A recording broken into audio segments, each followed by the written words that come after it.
झारखंड में नक्सलियों के खिलाफ विशेष अभियान तेज है। अभियान में सबसे अधिक चर्चा 1 करोड़ के इनामी मिसिर बेसरा की है। कोल्हान के जंगल में इसका ठिकाना है और लंबे समय से पुलिस इसकी तलाश में लगी हुई है, लेकिन हर बार पुलिस को चकमा देकर मिसिर बेसरा निकल जाता है। जंगल इसके घर जैसा है और जंगल के हर एरिया को बेहद करीब से जानता है और यही वजह है कि सुरक्षा बल के जवान हमेशा इससे चकमा खा जाते हैं। और 2 साल से चल रहे अभियान के बावजूद अब तक मिसिर बेसरा तक नहीं पहुंच सके।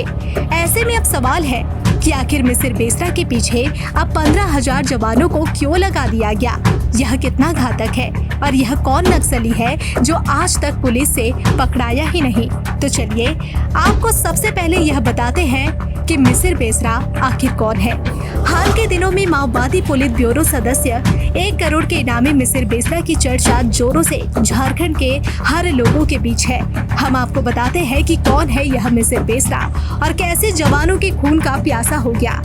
कहा जाता है कि कभी झामुमो सुप्रीमो शिबू सोरेन को आदर्श मानता था, लेकिन अब बेसरा जवानों के खून का प्यासा बन गया। मिसिर बेसरा झारखंड की राजधानी रांची से करीब 150 किलोमीटर दूर गिरिडीह जिला के सुदूरवर्ती पीरटांड प्रखंड के मदनाडीह गांव का रहने वाला है। करीब 30 साल पहले वह गांव में सक्रिय था। गरीब असहाय लोगों के लिए हक की आवाज उठाता था। बताया जाता है कि वह अपना आदर्श झामुमो सुप्रीमो दिशोम गुरु को मानता था। गुरु जी जमींदारों के खिलाफ आंदोलन कर रहे थे और जंगल में अपना ठिकाना बना लिया था।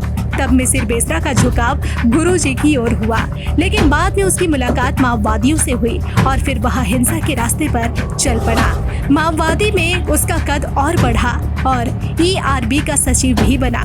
बाद में उसकी सक्रियता माओवाद की ओर बढ़ती चली गई। शुरू में कैडर के रूप में शामिल हुआ, लेकिन बाद में वह कुख्यात बनता चला गया और जवानों के खून से अपने कद को ऊपर उठाता चला गया। बाद में वह देश के टॉप 5 माओवादी की लिस्ट में शामिल हो गया। इसके आतंक का अंदाज इस बात से लगाया जा सकता है कि सरकार की ओर से इस पर 1 करोड़ का इनाम रख दिया गया। फिलहाल माओवादी पुलिस ब्यूरो का एक सदस्य बना दिया गया। प्रशांत बोस के गिरफ्तारी के बाद माओवादी में उसका कद और बढ़ा और ERB का सचिव भी बना दिया गया। जब कई जगहों पर पुलिसिया दबिश बढ़ी और माओवादियों का सफाया हो गया, तो मिसिर बेसरा ने अब कोल्हान के जंगल को अपना ठिकाना बना लिया। इतने दिनों में पुलिस के हत्थे क्यों नहीं चढ़ा मिसिर बेसरा? इसके बारे में बताया जाता है कि इसकी सुरक्षा कड़ी होती है।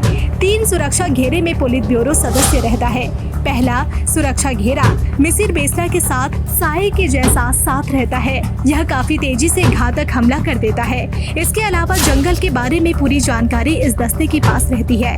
दूसरा दस्ता मिसिर बेसरा से करीब 1 किलोमीटर की दूरी पर तैनात रहता है। यह दस्ता मिसिर बेसरा से 1 किलोमीटर की दूरी के इलाके को घेर कर रहता है। तीसरा दस्ता जंगल के पास मौजूद गांव में भ्रमणशील रहते हैं। सभी आसपास की गतिविधि पर नजर रखते हैं। यही कारण है कि पुलिस के पहुंच से मिसिर बेसरा दूर है।